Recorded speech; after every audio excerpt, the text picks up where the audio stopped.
আসসালামু আলাইকুম, সবাইকে স্বাগত জানাচ্ছি। শীতের সময় আমরা সকলেই হাঁসের মাংস খেতে খুবই পছন্দ করি, তাই আজকে আপনাদের হাঁস রান্না করে দেখাবো। হাঁস রান্না করে নেবার জন্য আমি হাঁসের জন্য প্রথমে একটি মশলা তৈরি করে নেব। এর জন্য এখানে আমি 3টি তেজপাতা, একটি স্টার মশলা, একটি কালো এলাচ,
মশলার সাথে হাঁসটি কষিয়ে নেব।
সের জন্য যে মশলাটি আমি ব্লেন্ড করে নিয়েছিলাম, আবারও আমি 1 টেবিল চামচ পরিমাণ ব্যবহার করছি।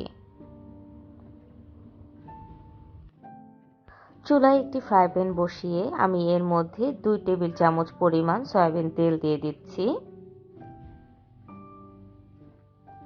তেলটি গরম হয়ে গেলে আমি এর মধ্যে হাফ কাপ পরিমাণ পেঁয়াজ কুচি দিয়ে দিচ্ছি।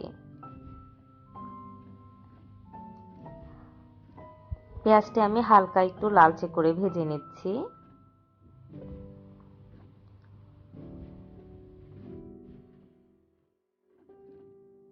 এখন এটি রান্না করা হাঁসের মাংসের উপরে আমি দিয়ে দিচ্ছি। পেঁয়াজটি দিয়ে খুব ভালোভাবে আমি নেড়েচেড়ে একটু মিশিয়ে নিচ্ছি। আমি এখন চুলা থেকে নামিয়ে নিব। খুব সহজেই তৈরি হয়ে গেল মজাদার হাঁসের মাংস। আপনিও চাইলে খুব সহজেই এটি বাসায় তৈরি করে নিতে পারেন।